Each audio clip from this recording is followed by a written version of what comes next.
Hello दोस्तों, मैं ओम प्रकाश शर्मा जो वर्ग दशम का रसायन शास्त्र का धातु एवं अधातु का पार्ट 2 लेकर अपने यूट्यूब चैनल फ्यूचर पथ पर आया हूँ, जो कि आप लोग के लिए बहुत ही महत्वपूर्ण टॉपिक धातु एवं अधातु इसका पार्ट 1 मैं बना चुका हूँ। जो अगर नहीं देखे हैं तो इसका लिंक हम डिस्क्रिप्शन में डाल दूंगा। ठीक है, तो आगे देखिएगा, हम उस दिन बताए थे धातु या अधातु।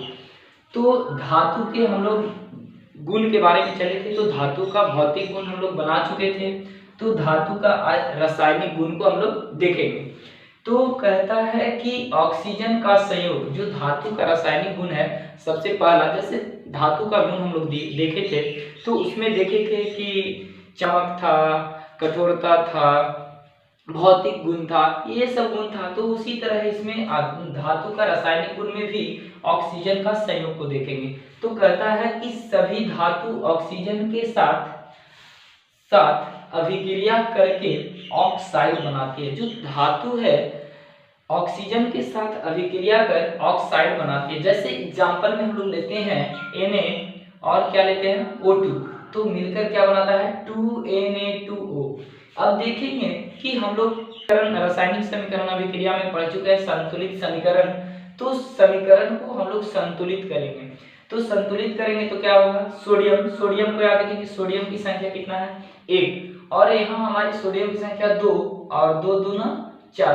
तो सबसे पहले तो हम सोडियम को बैलेंस करेंगे, तो 4 से गुना करेंगे।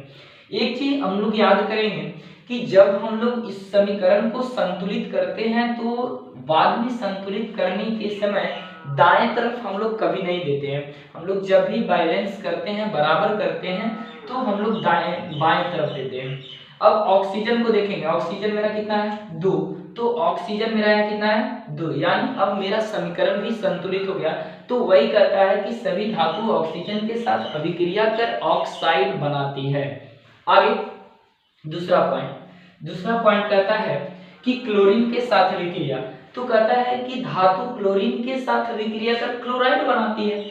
जिस तरह ऑक्सीजन के साथ अभिक्रिया कर ऑक्साइड बनाती है, उसी तरह क्लोरीन के साथ अभिक्रिया कर क्या बनाती है क्लोराइड। जैसे MgCl यहाँ क्या बना रहा है MgCl2, यानी कि यहाँ पर क्लोरीन की संख्या 2 है, मैग्नीशियम की संख्या 1 है।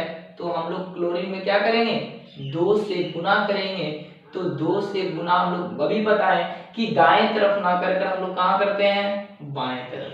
ठीक है, तो अब ये भी समीकरण मेरा क्या हो गया बैलेंस हो गया। अब आगे देखते हैं अम्ल के साथ अभिक्रिया। तो कहता है अम्ल के साथ अभिक्रिया, अम्ल के साथ अभिक्रिया कर हाइड्रोजन गैस मुक्त करती है। जिस तरह धातु ऑक्सीजन के साथ अभिक्रिया कर ऑक्साइड बनाती है, जिस तरह क्लोरीन के साथ अभिक्रिया कर क्लोराइड बनाती है, उसी तरह अम्ल के साथ अभिक्रिया कर ये हाइड्रोजन गैस को मुक्त करती है, मतलब कि बाहर निकालती है।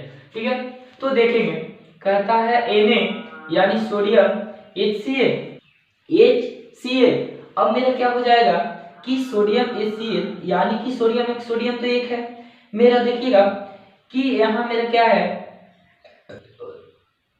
यहाँ 2 पहले से है NaCl2, चलिए नहीं है कोई बात नहीं।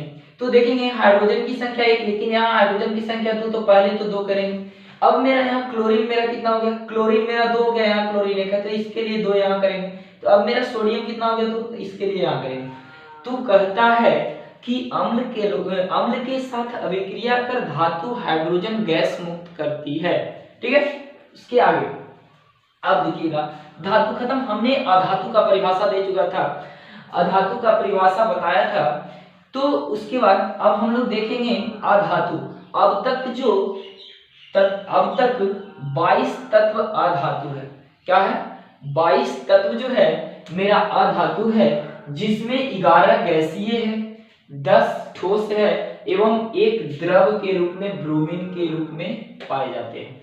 तो 22 में मेरा 22 जो है अधातु है, जिसमें 11 गैसीय है, 10 ठोस है एवं 1 द्रव ब्रोमीन के रूप में पाए जाते हैं। ठीक है, अब उसी तरह इसका भी अवस्था को चेक करेंगे, भौतिक अवस्था। तो भौतिक अवस्था देखेंगे तो सबसे पहला में मेरा भौतिक अवस्था, धातु का भौतिक गुण, तो भौतिक अवस्था हमने बताया था, धातु का अवस्था भी बताया था, तो उसी तरह हम लोग अधातु का अवस्था को चेक करेंगे। तो कहता है अधातु सामान्य ताप पर उसमें बताया था कि कमरे के ताप पर, लेकिन इसमें कहता है अधातु सामान्य ताप पर ब्रोमीन को छोड़कर ठोस एवं गैस के रूप में पाई जाती है। यानी कि ब्रोमीन जो है एक द्रव के रूप में है, इसे छोड़कर हम लोग ठोस और किसके रूप में पाई जाती है, गैस के रूप में पाई जाती है। उसके बाद भंगुरता कहता है अधातु प्रायः भंगुर होती है। अधातु जो होती है प्रायः क्या होती है, भंगुर होती है। धातु में हमने पढ़ाया था अघात वर्धनीयता, तो इसी तरह इसमें भंगुर होती है। कहता है जिनसे चादर एवं तार नहीं बनाए जा सकते हैं। हम लोग धातु में बताए थे कि धातु से लंबी चादरें बनाई जा सकती है, लंबी तारें बनाई जा सकती है, लेकिन अधातु से क्या किया जा सकता है, ना चादरें बनाया जा सकता है ना तार, क्योंकि ये क्या है, भंगुर है। उसके बाद धातु में चमक बताए थे, तो अधातु में भी चमक होता है। कहता है अधातुओं में कोई विशेष चमक नहीं होती है, अधातु में चमक नहीं होती है, लेकिन एक अपवाद है। अपवाद में उसमें धातु में भी अपवाद बताए थे। अपवाद क्या है, कहता है कि ग्रेफाइट एवं आयोडीन चमकीले होते हैं।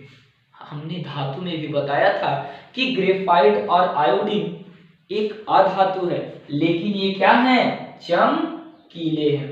आगे देखिएगा ऊष्मा एवं विद्युत चालकता।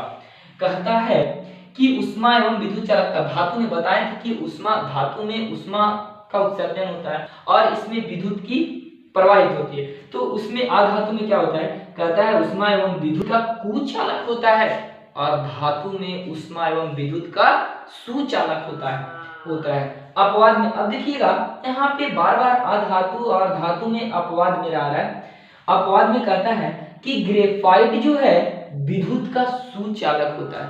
हमने धातु में बताया था कि ग्रेफाइट एक अधातु है जो विद्युत का क्या है, सुचालक है। उसी तरह अधातु इसमें अपवाद में है जो एक क्या है, कि सुचालक होता है। अब कहता है द्रवणांक एवं क्वथनांक। कहता है द्रवणांक एवं क्वथनांक निम्न होते हैं। हमने उसमें बताए थे कि उच्च होता है, लेकिन अधातु में मेरा क्या होता है, निम्न होता है। तो इसका भी एक अपवाद है। क्या है अपवाद में तो देखिएगा अपवाद में कहता है ग्रेफाइट का द्रवणांक उच्च होता है। हमने बताया था कि अधातु का जो द्रवणांक होता है, क्वथनांक होता है, कम होता है, निम्न होता है, लेकिन ग्रेफाइट का जो द्रवणांक होता है क्या होता है, उच्च होता है। उसके बाद कठोरता में कहता है कि अधातुएं मुलायम होती है। अधातु जो होती है मुलायम होती है, इन्हें तोड़ने पे तुरंत टूट जाता है। तो लेकिन एक अपवाद इसमें भी है। अपवाद क्या है देखिएगा, अपवाद कहता है कार्बन एक अपरूप है। कार्बन जो है एक अपरूप है, किसका, हीरा का। और हीरा हम जानते हैं अधातु है, और हीरा बहुत कठोर होते हैं। क्या होते हैं, बहुत ही कठोर होते हैं। उसके बाद घनत्व कहता है अधातु का घनत्व निम्न होते हैं, जबकि धातु का घनत्व क्या होता है, उच्च होते हैं, घनत्व निम्न होते हैं। उसके बाद ध्वनि कहता है हथौड़े से पीटने पर कोई ध्वनि नहीं निकलती है, बल्कि चूर चूर हो जाती है। यानी टूट फूट कर क्या हो जाते हैं, चूर चूर हो जाते हैं, बल्कि लिख लीजिएगा टूट कर चूर चूर हो जाते हैं। ठीक है, लेकिन जो हम लोग धातु में बताए थे कि धातु में जब हम धातु को पीटते हैं, हथौड़े से पीटते हैं, तब क्या होता है, इससे एक ध्वनि उत्पन्न होती है, उसे धातुई ध्वनि भी कहते हैं। ठीक है, अब विद्युत में देखिएगा विद्युत ऋणात्मकता कहता है हाइड्रोजन, अधातु एक हाइड्रोजन को छोड़कर सभी अधातु ऋणात्मक होते हैं, यानी कि ऋण चिन्ह वाले होते हैं। जैसे क्लोरीन में हम लोग एक इलेक्ट्रॉन को जोड़ते हैं, तब ये जाकर मेरा क्या होता है, और जब हम लोग इलेक्ट्रॉनिक विन्यास को आगे बढ़ाते हैं तो 2 8 8 के रूप में लिखते हैं। तो क्लोरीन का मेरा 17 होता है, तो क्या लिखेंगे 2 8 सात। तो यही इसीलिए यहाँ पे प्लस एक इलेक्ट्रॉन को लिखा गया है और एक इलेक्ट्रॉन को लिखने के बाद इसे नोबेल गैस का रूप दिया गया है, अक्रिय गैस का रूप दिया गया है, उत्कृष्ट गैस का रूप दिया गया है।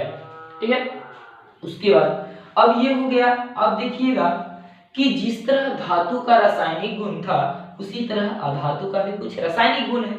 तो देखेंगे, तो कहता है ऑक्सीजन के साथ अभिक्रिया। अब देखिएगा कि धातु भी ऑक्सीजन के साथ अभिक्रिया करती है, ये अधातु ऑक्सीजन के साथ अभिक्रिया करती है। तो क्या कहता है, कहता है अधातु अम्लीय ऑक्साइड बनाती है। अधातु जो है अम्लीय ऑक्साइड बनाती है। ये ऑक्साइड जल में घुलकर अम्ल बनाते हैं।